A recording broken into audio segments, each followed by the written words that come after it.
me chamou a atenção na sua fala, eu acho que o senhor estava conversando com alguém, eu passei na hora, foi assim, o senhor falou algo assim, a gente já pensava em política pública sem nem pensar o que é, sem nem saber o que é isso direito relacionada com a criação das Resex e tudo. E aí eu fiquei muito interessada em saber a sua história, né? O senhor é seringueiro? Sou. Amigo do Chico? É. Me conte um pouquinho. Bom, eu nasci na floresta, me criei na floresta e moro na floresta até hoje. Onde exatamente? Eu moro na Reserva Extrativista Chico Mendes, na BR do Pacífico, de Brasileia para Sim Brasil. Você entra na altura do quilômetro 19, na BR do Pacífico.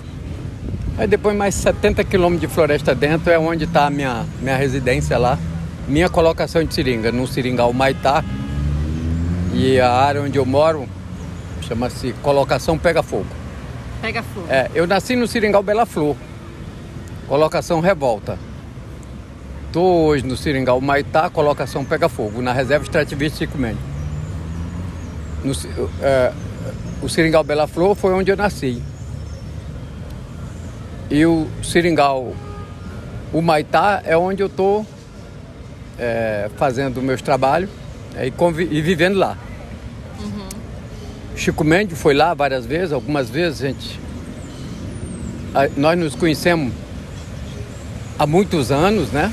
Desde pequeno, jovem, de participar de forró, de ir para os campos de futebol,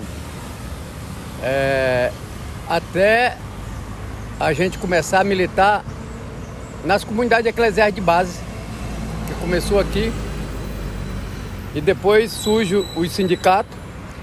Vocês começaram a militar nesse contato com a igreja primeiro? Com a igreja católica, porque aqui tinha duas igrejas, né? Aqui tinha a igreja dos ricos, do lado dos ricos, que apoiava os fazendeiros, que apoiava os seringalistas, e tinha a igreja da Teologia da Libertação, que apoiava o movimento dos seringueiros, apoiava os índios, sabe, apoiava os de baixo. Então nós, que estava vivendo esses conflitos na floresta, fomos para a comunidade eclesial de base. Eu militei nas comunidades eclesiais de base e lá eu tive a oportunidade de fazer várias discussões sobre o que estava acontecendo na floresta. Aí vem a ditadura militar, a situação ficou muito complicada para nós, né? Porque a gente estava numa região onde os grandes projetos de expansões da ditadura foi para detonar com as populações tradicionais. A Transamazônica é uma delas, né? Hoje, poucas pessoas conhecem o que foi o genocídio dos índios, dos seringueiros, dos pescadores nessa região com a Transamazônica. A Transamazônica foi um dos grandes projetos de expansões da ditadura na nossa região. E na década de 70 chegaram aqui os paulistas, os sulistas, incentivados, financiados por bancos, né, para desenvolver a região através da pecuária, né, através do desmatamento. Para eles, o progresso e desenvolvimento era destruir a floresta e queimar. Então, isso tinha que derrubar e queimar a floresta, mesmo que não produzisse nada, mas era uma forma dele se apropriar do território. O IBGE, na época, divulgou ajudando isso, o IBGE orientado pelos militares, porque era dominado pelos militares, né, da ditadura, divulgaram um censo demográfico do Brasil e a Amazônia foi considerada aqui um vazio demográfico. Só que aqui estava cheio de índio, de seringueiro, né, de quebradeiras de coco, de quebradeiras os balateiros, tinha muita gente aqui dentro. E a gente foi pego de surpresa, né, porque a gente nunca imaginou. Quando essas políticas desenvolvimentistas começaram a ser implementadas e essa galera chegou, vocês foram pegos de surpresa? De surpresa, porque a gente nunca imaginava que alguém vinha com um dragão de ferro destruir um potencial que a gente via na paz aqui, né? Então, para nós, mesmo na época em que nós vivemos aqui sobre uma espécie de semi-escravidão, porque aqui muita gente começou aqui, veio muita gente do Nordeste, 80 mil famílias veio do Nordeste para cá na época da Guerra Mundial, né? E esse pessoal chegou aqui sem conhecer os costumes, a cultura, jogaram no meio da mata na esperança de eles ganharem dinheiro quando a guerra terminasse, voltava para o Nordeste e ia rico, que nem os que iam para a frente de guerra lá na Itália, na Europa. Só que terminou a guerra e esse pessoal foi abandonado aqui. E aí meus pais, meus avós que vieram do Nordeste, eles tiveram que criar costume, culturas diferentes para se adaptar e tiveram que ver forma de como sobreviver no meio de uma floresta que não tinha escola, que não tinha saúde e a malária era muito forte. Cobras, muitos animais. Esse pessoal tiveram que aprender. Nós aprendemos com os índios a sobreviver na floresta, porque foi uma situação muito grande. Você tem uma ideia? De 80 mil famílias que veio do Nordeste, só chegaram 40 mil. O resto morreram em viagem nos navios, jogaram dentro dos rios, com malária, né, que chamava paludismo, febre amarela, tifoide, mordida de cobra. Ninguém sabia como era aquilo. Então isso já foi um processo doloroso, porque o cara vem de lá, deixa a família lá, abandona culturas, costumes, tudo diferente e vem para cá, para a região. Chega aqui, teve que criar outra forma, outros costumes, outra cultura. Então, para nós, a gente estava convivendo com isso. Quando chegam os fazendeiros, os latifundiários, os grileiros de terra, porque eles chegaram grilando a terra. E isso, na década de 70, começou-se um processo de levante das populações tradicionais. Foi aí que o sindicato inventou uma forma de luta. Nós fundamos o sindicato. Existiu entendimento de população tradicional naquela época? Não, todo mundo aqui sempre se considerou povo da floresta, né? Seringueiro, pescadores. Então era tudo. Ou era seringueiro, camponês, tudo no mesmo terreno. Então vocês chamavam ou colono, ou seringueiro, ou castanheiro, tudo era da mesma base, da mesma questão. Que é hoje abarcado pelos povos tradicionais. Hoje os povos tradicionais são geralmente aqueles que ainda vivem da castanha, da pesca, da seringa, né? Mas ele está na área do camponês. Então eu, por exemplo, sou seringueiro, mas eu sou um seringueiro camponês porque eu estou na terra. Agora, tem um camponês que não é seringueiro, tem um camponês que é da agricultura familiar. Ou então o camponês diarista. Mas tem o seringueiro diarista, porque ele não tem a colocação, mas ele trabalha de meieiro, na metade. Por exemplo, eu tenho um castanheiro lá que ele não tem castanha, mas eu dou a minha castanha para ele quebrar na metade comigo. Então, é uma divisão, né, que a gente faz entre a gente. Então, hoje, por exemplo, o pessoal está quebrando minha castanha, porque está na época da safra. Sim. Né? Mas na metade, porque aí a gente divide, eles ganham e eu ganho, né? Então, isso para nós era um processo muito legal na época. Só que quando os fazendeiros chegaram, eles foram derrubando assim a floresta sem escolher lugar.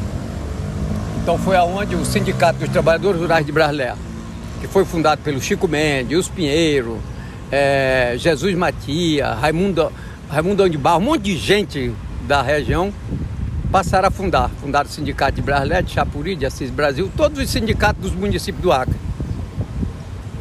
E em 1976, a igreja tinha um limite para atuar nesses conflitos. Ela apoiava a igreja da Teologia da Libertação, mas eles não assumia, né, o discurso que os sindicalistas assumiam. Então funda-se o sindicato e aí chega 15 pessoas no sindicato e disseram, porque todo mês chegava gente dizendo que ia ser expulso. Tinham recebido uma carta do fazendeiro dizendo que aquela terra deles, eles tinham que sair dali. Aí traziam, não tinha conversa. Vocês não saíssem, tocava fogo nas casas, né?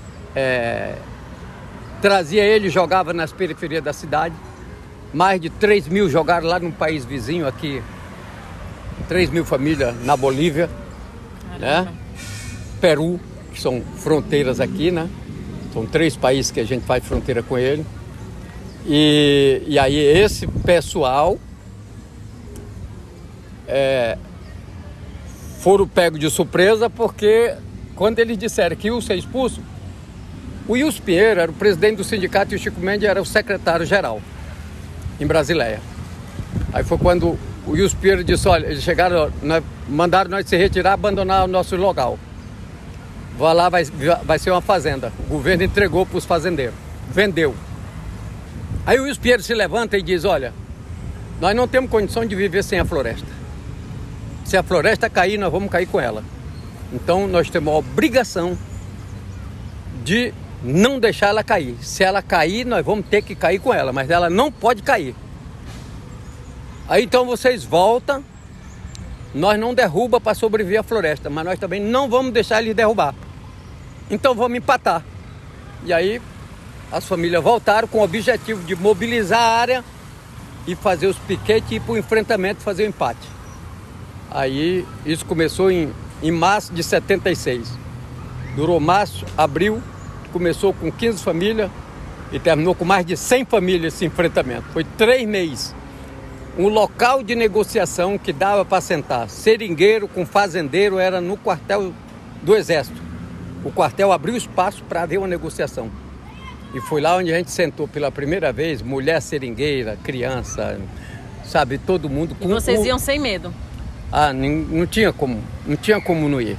A gente poderia até sentir medo, mas lá no Exército não, porque lá nem eles e nem nós estávamos armados. Era todo mundo desarmado. Agora, na área rural, tanto eles quanto nós estavam armados. Tinha, né? Morte? Teve alguma morte? Tinha. Teve muita gente nos hospitais, mas tinha uma determinação, né? Teve morte sim, porque os fazendeiros matavam as pessoas nas casas covardemente, né? Pra você ter uma ideia, na década de 60, 70, 80, 90, eles eliminaram mais de 150, 140, 150 pessoas. O fazendeiro deve ter morrido uns 15 a 20 aqui na região. Então, mas era uma guerra desigual, porque a gente não tinha estrutura e eles podiam comprar muita arma na Bolívia, o tanto que quisessem. E munição na Bolívia. Então, para nós era desigual. Mas mesmo assim, o movimento conseguiu fazer esse primeiro... Fazia o enfrentamento dia e noite.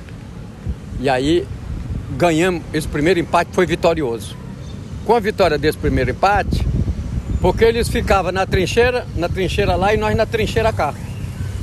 Então para nós a gente dormir na floresta é comum, a gente dorme na folha seca, a gente se vira. Só que eles não, eles traziam o pessoal de fora, porque aqui eles não encontravam ninguém para trabalhar para eles, então tinha que trazer gente de fora para trabalhar para os fazendeiros. E o pessoal não tinha costume de sobreviver com malária, não sabia qual era o chá, mordida de cobra. Então, a gente tinha vantagem à noite sobre eles.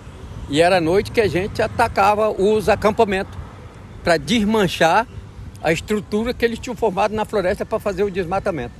E isso foi um processo que logo, logo virou cultura. Isso se espalhou no estado inteiro. E eles não conseguiam desmatar mais, nem Chapuri, porque na mesma data se levantava todo mundo em geral. Cada sindicato fazia suas mobilizações para não deixar a floresta cair. Então isso foi um movimento que passou a unir não só o seringueiro com o índio, mas nós conseguimos a adesão devido à forma como a gente lutava nos empates, a simpatia dos estudantes, de professores, de jornalistas, porque era desigual a briga, era desigual a forma da gente ter a solidariedade, né? Não só do Acre, mas do Acre, do Brasil, e depois se espalhou, o mundo todo virou nossos aliados. E isso fez com que a gente criasse inclusive leis que nós não tínhamos. Nenhuma lei que garantisse a reforma agrária. Primeiro nós chamávamos isso de reforma agrária sob controle dos trabalhadores. era a reforma agrária adequada à região da Amazônia. Não podia ser desmatada, a gente tinha que defender o território para sobreviver da borracha, da castanha, da pesca, mas a gente não derrubava, a floresta ficasse em pé para nós estava bom. A gente fazia a defesa do enfrentamento por causa que a gente dependia, não era que a gente fosse ambientalista ou ecologista, a gente sabia nem que diabo era isso, né? Mas era pela uma questão de sobrevivência. Só que quando chegavam as pessoas de fora que via aquela luta nossa aqui, aí passaram a dizer que aqui estavam os maiores ambientalistas e ecologistas do mundo. Nós não sabíamos. Teve uma vez que eu perguntei para o Chico, será que isso é uma sobremesa? Porque a gente não tinha nenhuma formação catedrática para defender a questão ambiental, a questão ecológica. Porque tinha que ciente que era esse conceito, não, né? porque ele dizia que existia uma camada de gelo acumulada não sei aonde, que se aumentasse o desmatamento, as queimadas, ia aumentar a temperatura, e ele chamava de efeito estufa. Tinha uma camada de ozônio no espaço que estava fazendo um buraco nessa camada e que os raios solares iam bater direto nas pessoas e ia dar câncer de pele. Nós não entendíamos nada disso, mas a gente discutia e dizia, isso pode ser importante para nós ter eles como os aliados. E a gente, quando ele saía, nós fazíamos nossas discussões. Então, aí a gente diz, bom, eles querem defender a floresta por alguma questão lá nos grandes centros, nas cidades da Europa, não sei de onde. Nós pela questão da nossa sobrevivência. Então vamos fazer essa aliança. E foi eles jogaram a nossa luta para fora daqui. O Chico Mendes recebeu prêmios internacionais, foi para os Estados Unidos, Miami, ganhou vários prêmios, prêmio global da ONU, ganhou muitos prêmios. E ele jogou lá para fora e ele conseguiu interferir na política. O movimento era tão forte que a gente fazia nossas propostas e o Chico Mendes viajava para defender suspensão de financiamento de bancos europeus, Banco Mundial. Quando o projeto... Isso está sendo muito discutido atualmente, seu Osmarino. Isso já era discutido por vocês. Era, porque enquanto eles estão discutindo isso agora, nós já estávamos fazendo essa discussão em 76, quando nós fizemos o primeiro empate. Essa discussão da sobrevivência do planeta, nós estávamos fazendo a defesa dessa questão no subconsciente, porque nós não tínhamos noção que isso era uma coisa importante, nós fazia importante pela sobrevivência, mas o planeta estava sendo beneficiado, né? Então, depois, com o passar do tempo, que a gente foi aprendendo a ler, aprendendo a escrever e aprendendo a se informar, aí nós passamos a entender que o nosso movimento tinha um sentido, né? Não só para nós, mas também para a questão do próprio planeta. Aí foi quando nós passamos a se informar do que era. Aí fomos estudar vários acontecimentos no mundo. Eu aprendi a primeira vez aí sobre o capitalismo, sobre o socialismo, porque tinha umas pessoas que eram refugiadas da ditadura e que se entranharam aqui com nós. E aí trazia essas discussões. Eu aprendi nos empates o que foi a Revolução Soviética, lá da União Soviética, em 1917. Né? Nós aprendemos no meio da floresta à noite, nas discussões, quando paravam os empates, aí a gente vinha. Aí sempre tinha uma pessoa dos estudantes, uma pessoa refugiada da ditadura, pegava a seringueirada, e eu era muito jovem e muito interessado em aprender a ler e a me informar. Aí eu não largava mais esse pessoal. Ia para os empates, aí eles acompanhavam a gente. Você foi alfabetizado tarde também? Eu fui alfabetizado muito tarde. Eu aprendi a ler em literatura de cordéis, porque tinha o Raimundo Rocha, que fazia literatura de cordel. E aí ele me ensinava, porque eu lia nas comunidades eclesiais de base. Ele fez aqui a Guerrilha do Araguaia, ele fez Espartaco, a luta dos negros, ele fez o acordo da igreja com os militares na ditadura, então ele fez o sabre e a batina, tudo em cordel. Ele fez Vocês os ricos, nós os pobres, porque luto, porque canto. Então, e aí nós pegava isso e espalhava. Quem sabia ler, ia ler nos empates, nas comunidades eclesiásticas de base. Então a gente saía espalhando. Pegava um bocado. E naquele tempo, não tinha nada. A gente conseguia um tal de mimeógrafo. Eu não sei se você já ouviu falar numa coisinha que tinha. A gente comprava papel, ia rodar para tirar, para fazer os panfletos, os folhetos, para fazer o livrozinho para sair. Então isso foi um processo que para nós e para eles também, né? Porque os estudantes que vinham, muitos estudantes tinha empate que nós ia para o enfrentamento. Aqui, lá em Brasileia, Chapuri, assim, que tinha 50 seringueiros, mas tinha 100 estudantes. Iam dar o apoio. Então, era uma coisa bonita, ia para o enfrentamento. Então, tinha local que tinha que haver o quebra-pau. E a estudantada era muito... A gente traçava toda, né?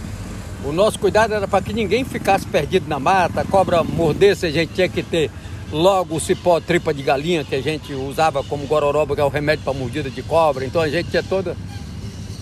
E o certo é que quando foi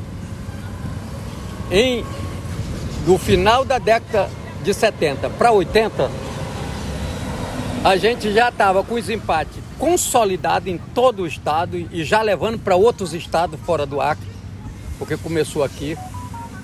Aí nós criamos a discussão de levar uma tese. A CUT estava se formando no começo de 80. Nós fizemos uma tese com as nossas políticas daqui e levamos para o Congresso da CUT. E o primeiro presidente, que foi o Jair Meneghelli, ele não compreendeu o que a gente estava discutindo. O conflito, a defesa do território, a questão fundiária, a luta pela educação na floresta, a luta pela saúde, a defesa do território. Era uma realidade, a realidade aqui do Acre, da Amazônia em geral, era muito distante da realidade longe, do Sudeste, aqui né, era, Sérgio Marino? Era outro Brasil, né? Era dois Brasis, que a gente podia chamar. Então, quando ele pegou a nossa tese, disse, não, isso aqui é uma coisa meramente ecológica. Colocou como uma proposta ecologista. A gente nem sabia o que era isso. A gente queria levar para os grupos, para abrir a discussão, que aqui estava tendo uma guerra. Estava gente morrendo, matando, né? Gente aqui lutando pelo território, lutando pela uma reforma agrária adequada à nossa realidade. E a nossa proposta de reforma agrária sobre o controle dos trabalhadores, aqui ela se concretizou, que foi a criação da reserva extrativista. Ninguém demarcou a nossa terra, foi nós que demarquemos, né? Então, na década de 70, 10 pessoas se apropriaram de uma área de terra aqui no Acre de 8 milhões de hectares. O estado do Acre é 15 milhões. 10 pessoas ficaram com mais da metade do Acre. Pedro Dotto, por exemplo, o Hilton Quiri de Queiroz, um bocado dele. O Pedro Dotto tinha 2 milhões de hectares de terra, só uma pessoa. Essa área de terra, os empates fez elas virar tudo reserva extrativista e área indígena. Porque aí depois, em seguida, nós criamos a Aliança dos Povos da Floresta. Fomos para o segundo encontro dos seringueiros em Brasília. O primeiro foi em 1985, dia 11 de outubro, a fundação do CNS. Fizemos a passeata junta, estava fundando também o MST. Então, em Brasília, nós fizemos a passeata junto da fundação do MST e do Conselho Nacional de Seringueiro. E a partir daí, nós tivemos conhecimento, né, com muitas outras personalidades, como Ailton Krenak, que é um índio Krenak, né? Biraci Brasil, Paiacã, um monte dessas grandes lideranças indígenas. E na discussão da Aliança dos Povos da Floresta, nós pudemos fazer essa aliança de forma que... E como foi essa aliança? Já existia aqui esse contexto de, enfim, né, de conflitos, de expulsão de terras, e aí houve esse momento de vamos nos juntar. Porque quem primeiro criou a sua terra independente de qualquer coisa do Estado foi os índios. Eles criaram a primeira área indígena livre sabe? Sem ninguém, eles demarcaram e ali ninguém entrou mais. Então aqui era... E foi com essa experiência que a gente começou a aprender com eles a lutar pelos nossos territórios também. Só que tinha muito conflito entre índio e seringueiro, porque o Estado usava um contra o outro para enfraquecer a nossa luta. E aí Chico Mendes, mas aí o Krenak e outras pessoas disseram: vamos definir nossos aliados e os nossos principais inimigos. Então foi a partir daí que a gente discutiu o que era comum entre nós e os índios. Porque eles não gostavam na época da questão partidária, eles não gostavam negócio de reza, de igreja, eles não gostavam da questão sindical. Então a gente não discutia o que eles não queriam, mas eles queriam ter acesso à educação, à saúde, queria ir ao território. Então a gente fazia nossas bandeiras, unia, onde tinha um conflito, juntava um bocado de seringueiro e índia, lá quando era interno, às vezes seringueiro querendo entrar na área indígena, ou índio querendo entrar na área que era de seringueiro. Então, essa aliança... Reunia e conversava. Conversava lá para não haver conflito entre a gente. Isso fortaleceu muito, né, a gente. E assim surgiu a Aliança dos Povos da Floresta. Assim surgiu a Aliança dos Povos da Floresta. Essa aliança, ela conseguiu unir o mundo inteiro em torno dessa proposta, tanto dos territórios indígenas quanto da reserva extrativista. E aí chegou muita gente para dar pitáculo. Então muitos intelectuais chegavam e aí dava muitas ideias para nós. Vocês entram com o pedido do uso capião, vocês têm mais de 20 anos, mas o uso capião, ele dava o título de propriedade. Individual, né? Individual. E não era isso que vocês queriam? E não era isso, nós queríamos o território coletivo, do jeito que a gente estava lá, sem ninguém chegar e demarcar a área. Então, por exemplo, a reserva extrativista pegou o município de Assis Brasil, Brasileia, Chapuri, Sena, Madureira e uma parte de Rio Branco, Capixaba, 1 milhão de hectares de floresta contínuo. Aí ninguém tinha lote, ninguém tinha propriedade. Você vivia lá, vive lá, né? O tanto que você quiser. Você pode ficar 1 ano fora, se você não se der fora, você volta, tá lá o seu território garantido. Então, era uma ideia bonita. Nós criamos mais regra, nós criamos tudo, o plano de como administrar essa reserva. E a lei da reserva foi criada por decreto, porque na ditadura, né? Eu fui para Brasília antes do Sarney sair. Preparamos o decreto, preparamos os mapas, fizemos o levantamento territorial, todos os seringais que a gente queria. E fomos para lá. Defender a criação das reservas. Defender a criação. A gente queria que ele assinasse o decreto da criação da reserva na Amazônia. Faltando 3 dias para ele sair, ele assinou o primeiro decreto, assinou do Juruá com 800 hectares, 800 mil hectares, e assinou a Chico Mendes com 972 mil hectares. E aí foi e espalhou as reservas. Quando criou a reserva, quebrou a força do latifúndio, porque aí ele tinha que enfrentar o Estado. Aí o Estado ficou do nosso lado. Então, porque de primeiro nós brigávamos com os militares, com os pistoleiros, com os fazendeiros. Com a criação da reserva, o apoio que o mundo inteiro deu para criar a reserva, o Estado teve que ter a obrigação de defender as nossas reservas. Então isso para nós foi uma vitória monstruosa, né? Porque aqui no Acre, mais da metade do Estado é área indígena, é a área dos agricultores familiar e dos castanheiros, dos seringueiros. Então para nós foi uma vitória. O grande erro foi a gente confiar no Estado, porque o Estado traiu a gente, porque nós defendia a Universidade dos Povos da Floresta, nós defendia laboratórios de pesquisa, centro de formação e pesquisa, né? E a gente imaginava que o governo do PT iria fazer isso. né? Porque o PT aqui, nós fizemos a maioria dos prefeitos, os deputados a maioria, senador, fizemos até ministro de um estado desse tamanho. Marina Silva saiu daqui, né? Até hoje, pois é. Só que quando a Marina Silva chega lá, ela criou a logística do capital. Como? Eles criaram, primeiro tiraram a forma de nós administrar a reserva, porque a gente criou uma lei, plano de utilização, que dizia que tinha que ser presidente do CNPT ou do Conselho Nacional de seringueiro. Então o CNPT foi dirigido a primeira vez por um seringueiro. CNPT é o quê, seu João? É o Centro Nacional das Populações Tradicionais, que depois ele virou ICMBio. Ah, tá. Então era o ICMBio de antigamente. Entendi. A Marina mudou isso, quem tinha que ser o dirigente do CNPT tinha que ser o ministro do Meio Ambiente, que aí passou ela a ser ministra, mais o Fernanda HC, né? Depois ela mudou todas as leis e criou a Lei de Florestas Públicas.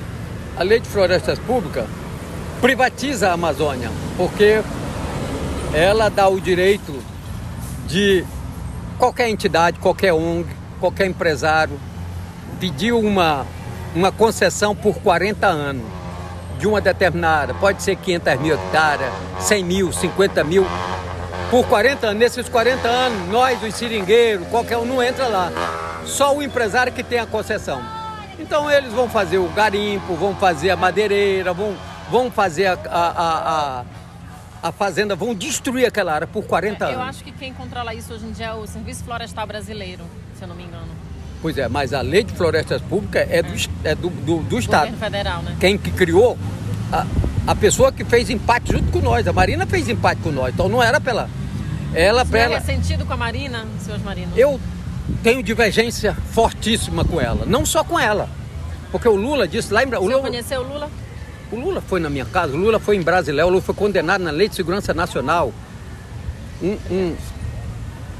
Lá em Brasília, quando ele chegou lá para fundar o PT, nós estávamos fundando o PT, ele fundou o PT lá em São Bernardo e nós fundamos em Brasília, na mesma época.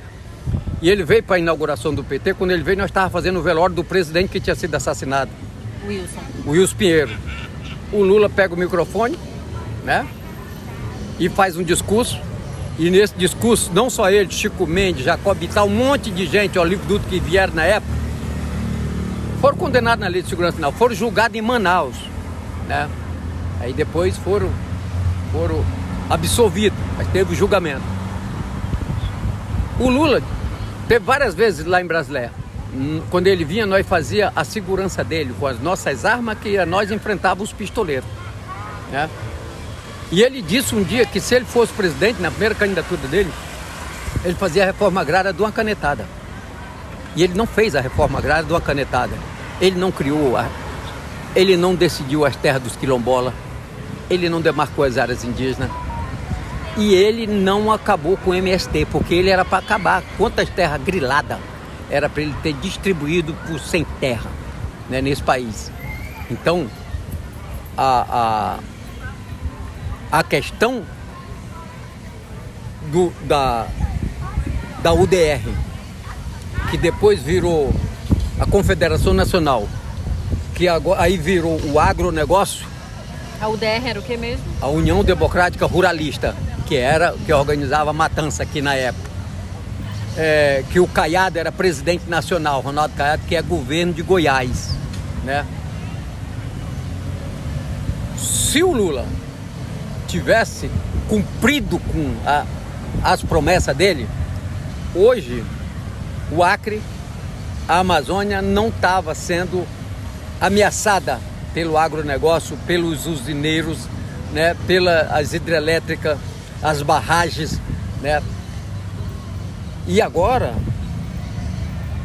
a política do RED, a política das mineradoras, tirar petróleo na nossa região, na Amazônia, né, não vai evitar a conferência de Dubai agora foi mais um balcão de negócio. todos os acordos climáticos foram um fracasso. Nada foi cumprido e todas as metas não foram respeitadas, né? Então continuou o aquecimento, aumentou ainda mais e a ameaça está grande. Então o que nós fizemos na década de 70, 80, 90 e a gente continua fazendo hoje, nós estamos sendo massacrados pelo sistema capitalista, que está representado nos governantes, que faz os acordos, que faz a colaboração de classe, né? Porque a aliança que o PT fez com o agronegócio e que continua fazendo hoje, você implementar para o agronegócio 370 e poucos bilhões de reais para o agronegócio e dar apenas 30 bilhões para a agricultura familiar, para essas coisas, né?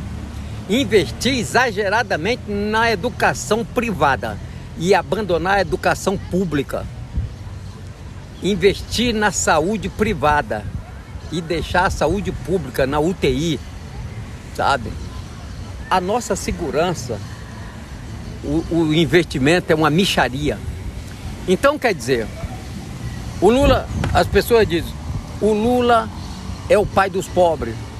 Se ele é o pai dos pobres, ele está sendo a mãe do rico. E a mãe é muito melhor para os filhos do que o pai. Geralmente isso é comum.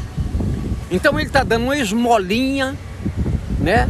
A tal da Bolsa Família, que eu chamo a pochete miséria, né? Nós chamamos aqui. Dá uma esmolinha aqui, outra ali, para ir conformando e para ir amortecendo a luta da classe trabalhadora contra... Tem não, agora não tem nome. Tem não. Amortecer a luta. Porque você vê, todos os nossos países vizinhos, a grande maioria, estão indo para cima. A Bolívia se levanta em geral. O Chile, Equador, Colômbia, todo esse pessoal. Por que o Lula hoje, nós estamos vendo a desgraça que o governo de Israel está fazendo com os palestinos? O Lula já era para ter cortado relações, como a Bolívia tirou o seu representante de lá, o embaixador, a Colômbia tirou, Venezuela tirou. Por que o Brasil fica, sabe, dando direito a Deus e o diabo?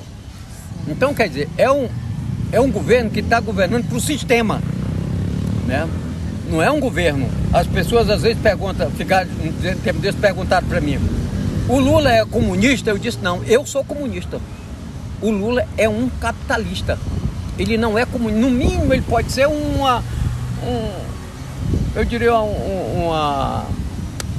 social-democrática. Mas ele não é comunista, nunca foi, nunca vai ser, nem socialista. Agora nós, porque ele nem diz que tem até vergonha de dizer que são socialistas, que defendem o socialismo. A grande maioria dos que se diz que de esquerda não usa mais a palavra socialismo. E o capitalismo adora isso. A direitona está dizendo que é da direita, e quem é da esquerda não está dizendo que é de esquerda.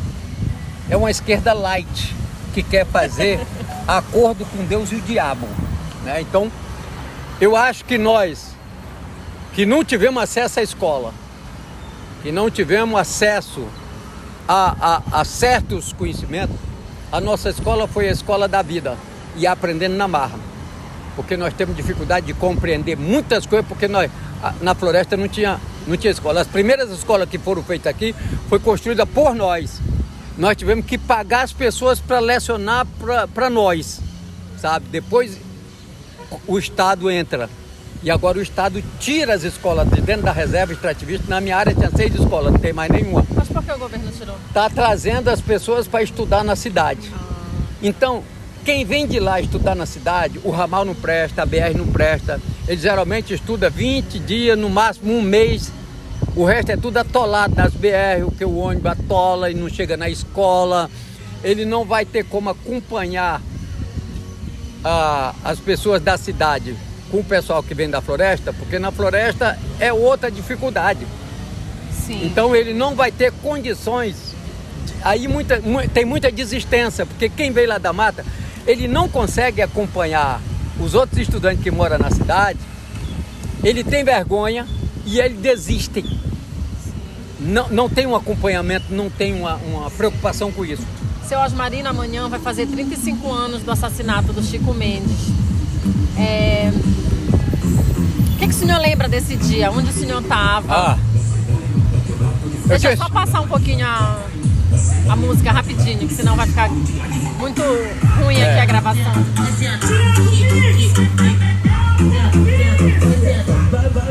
O Chico Mendes tinha estado no Rio de Janeiro. E a gente tinha pelejado para ele ficar lá, para ele não vir, porque o clima estava... Peraí. Seu papel. Porque o clima estava muito tenso aqui. Todo mundo dizia, fica por aí, fica por aí. E ele não queria. Ele queria. Porque tinha um encontro em Sena Madureira e eu fui para o encontro mais ele. Nós chegamos do encontro, ele entrou para Chapuri e eu passei para Brasileia. Eu lembro como que seja hoje. Era 6 horas da tarde, 6h30 por aí. Eu tinha chegado, tinha tomado banho e estava fazendo um arroz, né? Na casa onde eu ficava na cidade, tinha uma casinha que eu ficava lá.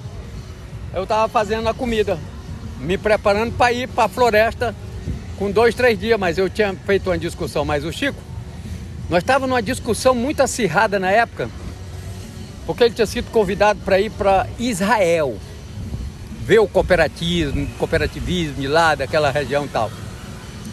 Então tinha gente que era contra ele e tinha gente que era a favor. Porque ir para Israel naquela época, né? Então, isso era uma polêmica muito grande. Quando foi 6h30, o telefone toca. O senhor estava em Brasileia? Eu estava em Brasileia, na cidade. Eu atendi o telefone. O Gomesino falou do outro lado. Osmarino, mataram o Chico. Aí eu disse, Gomesino, o clima já está difícil. Para com essa brincadeira, isso não é hora de estar brincando.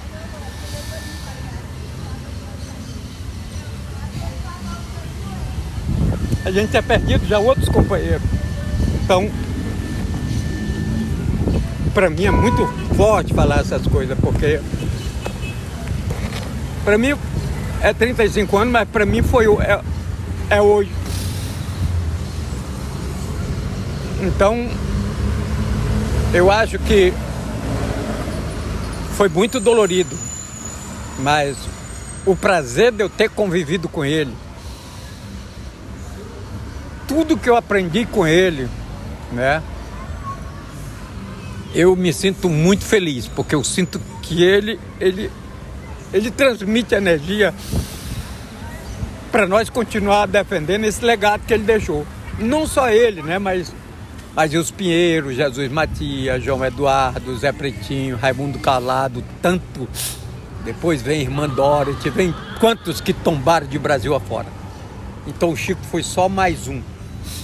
E o fato dele ter tido a repercussão que deu, isso foi uma derrota também para a UDR, que a UDR teve que se dissolver, ela não tinha mais condição. E aí criaram uma tal de CN, não sei o que, depois criou o agronegócio, mas é a mesma galera, né? Então, eu acho que eu sinto vitorioso, eu sinto que o movimento continua com essa energia que a floresta transmite pra gente, e eu sinto que o Chico transmite essa energia, ele continua, porque a gente não deixou no esquecimento as ideias que a gente defendia junto com ele. Então, eu lembro que às vezes ele dizia assim, companheiro, nós estamos tombando, mas quando cada um tombar, não temos que perder o equilíbrio. Cada um sabe o que fazer, e o que fazer é dar continuidade na nossa luta. Porque muitos já tombaram, porque nem a gente vem acompanhando. Então, isso não é qualquer um porque primeiro o cara era um libertário, Chico Mendes, ele era um socialista convicto. O Chico Mendes, ele era um comunista, ele defendia isso abertamente. Ele era contra qualquer projeto de expansões, né, que vinha para afetar a classe trabalhadora. Ele defendia a educação de qualidade, a educação pública e gratuita, ele defendia todas essas propostas. Então eu acho que vai fazer 35 anos e eu sinto que a gente continua. O fato da gente ver agora uma juventude, né, se levantando, participando das conferências, participando dos debates, eu acho que isso é uma demonstração de que a gente estava no caminho certo. O Chico Mendes tinha a certeza de que, como ele disse no Sonho aos Jovens do Futuro, né, que ele escrevia, né, os acontecimentos que ele mesmo não ia ver, mas ele teve o prazer de ter sonhado.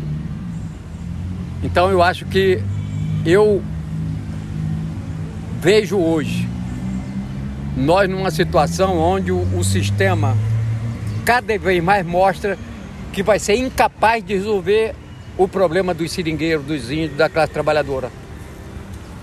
E eu sempre digo que ou a gente fecha as fileiras contra o sistema capitalista, ou a gente vai ser destruído pela política do sistema capitalista, porque ele vai destruir o planeta com todo mundo, né? Porque as conferências que a ONU organiza, né, para discutir o clima, são conferências que aumentam o balcão de negócio das empresas, das mineradoras, né, das empresas do agronegócio. Cada vez mais recursos vêm para o grande capitalista. E os de baixo continuam sofrendo as consequências. Então eu acho que é muito avanço da parte dos povos da floresta, da parte das populações tradicionais, dos quilombolas, né? Porque eu estou indo para o Maranhão, eu já fiquei no Maranhão mais de ano, fazendo retomada de território, dos territórios lá, por causa que aqui nós criamos mais reserva extrativista, mas lá está tendo muita morte, tá. Maranhão, Pará. Então eu vou lá para aquela região porque lá está tendo muita luta. Aqui eu estou deixando a minha colocação lá tranquila. Eu vou para lá. Se eu não voltar, porque muitos companheiros estão morrendo, e eu acho que eu não tenho o direito de ter tido as conquistas aqui e não ir levar a minha energia, a minha experiência para aquelas populações que estão sofrendo a violência abertamente. Então eu tenho o prazer de ir para lá. Conforme seja, eu me mudo para lá definitivo, enquanto tiver luta. Porque de lá eu vou para o Pará, vou para o Mato Grosso, vou para o estado do Amazonas, né? Mas eu quero... O senhor tem quantos anos, senhor? Eu já vou perto dos 70, eu vou fazer 69, né? Mas eu tô Continua com força e energia. Com muita energia, né? Para mim, eu acho que eu tenho meus 18, 20 anos para fazer a luta, né? Eu sei que muitos companheiros não querem que eu vá, né? Muitos... O senhor também está cuidando da sua saúde, né? Vou para lá porque muita gente quer que eu vá também cuidar da minha saúde, deu uns problemas aí meio alterados, né? Estou fazendo os exames, mas já no Maranhão já estão me esperando, né? Tem uns amigos no Rio que quer que eu vá para lá, um pessoal em São Paulo, então a solidariedade está sendo ótima nesse momento. Eu estou recebendo solidariedade de muitos companheiros, muitas companheiras no Brasil inteiro. Então isso para mim, porque eles sabem que eu, como outros companheiros, como Raimundão, como tantas outras pessoas aqui, não fizemos que nem algumas pessoas que lutaram com nós e que foram pro lado de lá, né? Porque teve companheiros que aceitou se adaptar à legalidade do sistema, à legalidade burguesa, e agora ignora a luta. Nós não, nós temos que dar continuidade. E eu fico muito feliz de poder ter tido condições de participar da Semana Chico Mendes, não todo como como eu gostaria. Mas pelo fato de eu ter visto uma juventude com muita energia, né? Apesar de eu divergir de algumas ideias, mas quando eu fui novo, eu também fiz muita coisa que só depois eu percebi que não era correto. Hoje um doutor que me atendeu, mas um doutor humano, ele está viajando na proposta, né, do mercado de carbono. E eu disse, doutor, lamentavelmente, o senhor, se fosse do jeito que o senhor fala, estava corretíssimo. Mas peguei o WhatsApp dele e estou mandando tudo que eu estou escrevendo, tudo que eu estou fazendo para ele ver que o mercado, a política do mercado de carbono não vai resolver o efeito estufa, não vai baixar a temperatura, porque ele vai resolver o problema do fazendeiro, do empresário, e não o problema, o desmatamento vai continuar, porque eles estão pegando o dinheiro do mercado de carbono, estão comprando gado, estão investindo na soja, estão investindo na madeira. Então não estão salvando nada. Está gerando conflito na cultura, muito conflito. Dos povos da floresta. Muito conflito. E agora, quem fez o manejo madeireiro não quer mais. Quem está tendo o RED não quer mais, não está querendo, porque não dá resultado. Só aumenta a pobreza, né? O Raimundão defendeu o manejo madeireiro. Hoje não quer nem ouvir falar mais desse assunto. Eu fui contra desde o começo, né? Então, por isso que eu tenho minhas divergências desde o início, né? Com Marina, com a Júlia, que está aqui. Sim, está aqui. A gente estava lá com ela. Eu tenho, não sei nem como ela tocou no meu nome, né? Porque a gente não se fala um bocado de ano por causa do manejo madeireiro, né? Para mim não tem problema eu divergir de você e continuar falando com você, mas esse pessoal são melindrosos porque estão no governo, né? E eles não aceitam o fato de eu não ter ido para o governo. Preferi ficar lá na minha colocação, ralando, mas defendendo aquilo que o Chico sempre defendeu, que o Wilson Pinheiro defendeu. Eu vejo hoje algum desses companheiros que fizeram os empates com nós, que hoje nem quer ouvir falar do movimento, né? É triste você ver a própria viúva, que era para estar no auge desse movimento, dirigindo esse movimento, né? Fez todas as besteiras que fez, né? Negociou o sangue do Chico Mendes com aquele filme que é uma porcaria, Amazônia em Chama, né? Que eu não assisto, né? Me chamaram para me assistir, eu fui assistir, chamaram para me fazer a crítica. Eu disse, eu não assisti nem o filme todo para dizer que aquilo é uma porcaria, né? Então não aceito. Fizeram uns filmes comigo, quiseram botar o nome, não fiz o contrato, porque quiseram botar o nome de Batman da Floresta. Eu não assinei o acordo, que era o pessoal da Europa, porque eu disse, não aceito isso. Eu não recebi um dinheiro da auxílio moradia, porque eu não aceitei morar numa casa de brasilite, de alumínio. A minha casa é de palha e de cavaco, né? O que é cavaco? Cavaco é uma taubazinha que a gente faz desse tamanho, que você vai lotando uma com a outra e não molha. Só que aí é muito gostoso para você dormir, porque a noite é gelado nessa quintura. Você morar em casa de alumínio ou de brasilite, de noite, você quer longe de qualquer pessoa. A maioria dos maridos estão longe da mulher.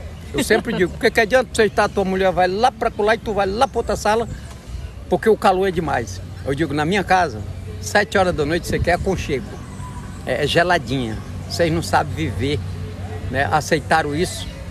Eu não aceitei. Agora, fizemos um encontro lá muito bonito, ultimamente, para homenagear um geógrafo. Foi muita gente, muitos foram, inclusive, para ver se eu tinha destruído a minha colocação. Muitos, porque muito conhecido, né? E eu tenho divergência com muitas dessas pessoas que defendem o manejo, né? Que defendem o RED, né? Que eu tenho divergência. Aí tem gente que trabalha na WWF. Eu tenho divergência com a WWF. Aí as pessoas, mas por quê? A WWF, ao mesmo tempo que apoia um projeto belíssimo que é o Mapinguari, apoia manejo em alguns lugares, apoia o mercado de carbono, sabe? Que é o pessoal dos americanos, dos Estados Unidos que estão investindo aqui, Banco Mundial. E esse pessoal faz uma coisinha bom aqui e vão agradando a todos. Não, eu acho que você tem que ter posição. Se eu tenho uma defesa de uma coisa, por que eu vou defender uma coisa aqui e lá eu defendo a outra? Para me agradar quem de lá, não. Então, se eu digo que eu sou da esquerda, eu não vou dizer que sou da esquerda aqui e acolá eu vou dizer, não, aqui eu não sou de esquerda porque tem um bocado lá que é da direita. Eu tenho que assumir a minha identidade aonde eu estiver. E era isso que a gente decidia, mais o Chico, mais o Wilson Pinheiro, mais todos que foram assassinados. Você tem que nunca negar sua identidade de camponês, sua identidade de seringueiro, sua identidade de índio, sua identidade dos de baixo. Nunca queira aceitar defender política de rico, porque você não é rico. Então você tem que defender uma política para uma sociedade justa e socialista. É muito impressionante para mim estar aqui ouvindo tudo isso, seu Osmarino. Eu lhe agradeço imensamente. Tá bom. Espero que você possa uma hora vir para entrar lá. Eu quero ir para a colocação, eu quero conhecer lá. Tem que ir lá. Agora tá indo, um bocado de gente daqui tá indo lá agora. Obrigada, seu Osmarino. Ontem nós tivemos um encontro belíssimo lá com nós.